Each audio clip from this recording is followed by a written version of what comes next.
शुरुआत कर रहे हैं हम लोग halo alkane and hello Erin chapter के लेक्चर नंबर 12 का, जिसमें आज हम लोग पढ़ेंगे मेनली किसके बारे में, डीडीटी के बारे में, कि डीडीटी का निर्माण कैसे किया जाता है, इसका क्या भौतिक गुण और रासायनिक गुण होता है, और लास्ट में उसका क्या पढ़ लेंगे, उपयोग।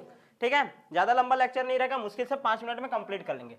सबसे पहले तो ये जानो डीडीटी जो रहता है, ध्यान दे रहा ना, डीडीटी को हम लोग बनाते हैं किससे, क्लोरोबेंजीन से। किससे बनाते हैं, क्लोरोबेंजीन से। क्लोरोबेंजीन कैसे रहता है, ध्यान दो, ये हमारा क्लोरोबेंजीन है ना, ध्यान समझो, ये हमारा पहला क्लोरोबेंजीन है, ये क्या है, क्लोरोबेंजीन। यहाँ पास क्या लगा हुआ है, एक हाइड्रोजन।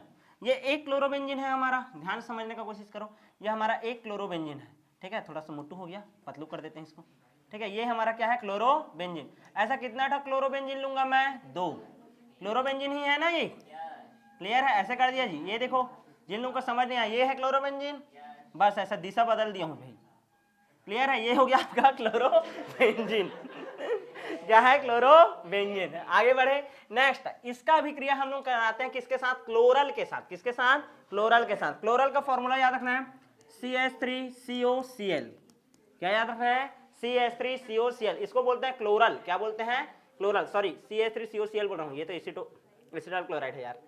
CH3, ध्यान देना ना, CH3 नहीं है, CCl3CHO है, CCl3CHO, हाँ ये है CCl3CHO, क्लोरल, क्या बोलते हैं इसको, क्लोरल, CCl3CHO। ध्यान दो, अब इसको कैसे लिखेंगे, CCl3, ठीक है ना, CCl3, CHO है ना, ये हो गया CCl3, ये लिख लिया हूं मैं, CCl3, ये CHO है, ठीक है ना, H और क्या है आपका O, CHO, ठीक, CCl3CHO, क्लियर है, क्लोरल लिया मैं।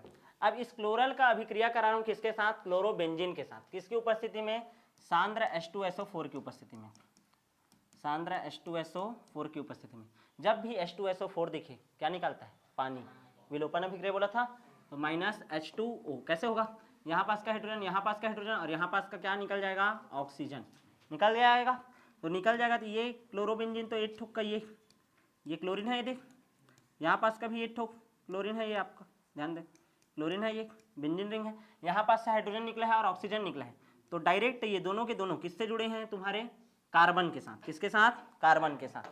और ये देखो CCl3, यहाँ पास देखो कार्बन का संयोजकता, ये कार्बन है CH, हाँ ठीक। अब देखो 2 ठोक हो गया, 1 बॉन्ड और ये 2 बॉन्ड, और ये हाइड्रोजन करके 3, और फिर इस कार्बन करके 4। आया कि नहीं, सबको समझ, ध्यान से समझो ना। ये देखो, ये कार्बन है, यहाँ पास से निकल गया ना, ये कार्बन है, देख, इसके साथ क्या जुड़ा है, हाइड्रोजन, ये देखा, और ये फिर डायरेक्ट क्या है, कार्बन, और ये फिर 3 क्लोरीन। समझ आया कि नहीं, यहाँ तक क्लियर है। अब ध्यान समझना, इसका नामकरण कैसे होता है, 2 ठोक क्लोरीन है तो डाइक्लोरो, डाइक्लोरो, 2 ठोक क्या है, फेनिल है तो डाइफेनिल, डाइक्लोरो डाइफेनिल। फिर ये देखो 3 ठोक क्या है, क्लोरीन है तो ट्राइक्लोरो,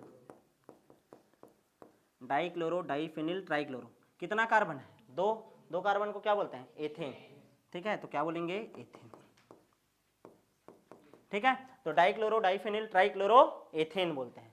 ठीक है, इन शॉर्ट में DDT, DDT क्या बोलते हैं, DDT, क्लियर है कि नहीं। ठीक है, तो DDT कैसे बनाते हैं करके कभी भी क्वेश्चन आएगा।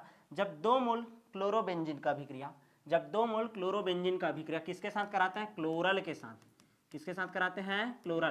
क्लोरल का फॉर्मूला क्या होता है आपका, CCl3CHO। इसके साथ जब भी रिएक्शन कराएंगे, ठीक है, तो इन दोनों का हाइड्रोजन और इसका ऑक्सीजन, क्लियर है, क्या निकल जाएगा, H2O, और हमको क्या प्राप्त होता है, dichloro diphenyl trichloro ethane. Clear है कि नहीं, इसी को ही हम लोग क्या बोलते हैं, DDT, क्या बोलते हैं, DDT। यहाँ तक क्लियर है। गुण जान लेना, यह सफेद कलर का क्या होता है, चूर्ण होता है, ठीक है, सफेद कलर का क्या होता है, ये चूर्ण होता है, जिसका मेल्टिंग पॉइंट कितना होता है, 382 केल्विन। कितना होता है, 382 केल्विन। इसका विशिष्ट क्या होता है, गंध होता है, गंध युक्त होता है जी। DDT का क्या होता है, विशिष्ट गंध होता है, जल में अविलेय होता है, जल में क्या होता है, अविलेय, जल में क्या होता है, ये अविलेय। यहाँ तक क्लियर है कि नहीं, समझ आया, ये निर्माण विधि हो गया, ये हो गया इसका गुण, क्या हो गया, गुण। यहाँ तक क्लियर। अच्छा, जैव आवर्धन वाला टॉपिक जब बायोलॉजी में पढ़े थे, तो याद रखना DDT की सांद्रता, ठीक है, उसी का पक्षियों में क्या होते जाता है, वृद्धि। जैसे कि देखो डीडीटी का छिड़काव होता है जगह जगह कीटनाशक के रूप में, ठीक है, या फिर क्या भगाने के लिए, आपका मच्छर वगैरह भगाने के लिए डीडीटी का छिड़काव, ठीक है। तो डीडीटी का जब छिड़काव होता है तो वो कहाँ गया, खेतों में किए हैं, खेतों में पानी गिरेगा तो घुल करके कहाँ जाएगा, नदी नालों समुद्रों में, समुद्रों से डीडीटी कहाँ जाएगा तुम्हारा, ध्यान देना, मछलियों के शरीर में जाएगा, कहाँ जाएगा, मछलियों, मछलियों को कौन खाएगा, मनुष्य, तो मनुष्य के शरीर में डीडीटी का सांद्रता क्या हो जाएगा, बढ़ जाएगा। ऐसे ही समझो कि मछली है, मछली को कौन खाता है, पक्षी, पक्षी के शरीर में क्या हो जाएगा, डीडीटी का सांद्रता बढ़ जाएगा। और डीडीटी का सांद्रता यदि बढ़ता है तो जो अंडे रहते हैं, अंडे में जो कैल्शियम का कवच रहता है वो समय से पहले फूट जाता है। इसी कारण डीडीटी के उपयोग पर अब प्रतिबंध लगा दिया गया है। क्लियर है कि नहीं, क्योंकि इससे पक्षियों का संख्या क्या हो रहा था, घट रहा था। क्लियर है कि नहीं, ये कहानी याद रखना, जैव आवर्धन होता है उसका, क्या होते जाता है, जैव आवर्धन। यहाँ तक क्लियर है कि नहीं, ठीक है। कीटनाशी है जी, ये क्या है, कीटनाशी, ठीक है, कीटनाशी के रूप में उपयोग करते हैं मच्छर वगैरह को मारने के लिए। पहले डीडीटी का छिड़काव किया जाता था, अपने मम्मी पापा लोगों को पूछना, ठीक है, पहले के जमाना में मलेरिया ऑफिस होता था, मलेरिया ऑफिस से हर गांव में क्या दिया जाता था, डीडीटी का चूर्ण दिया जाता था, और डीडीटी को छिड़कने का काम करते थे लोग। क्लियर है कि नहीं, उसके एवज में पैसा मिलता था।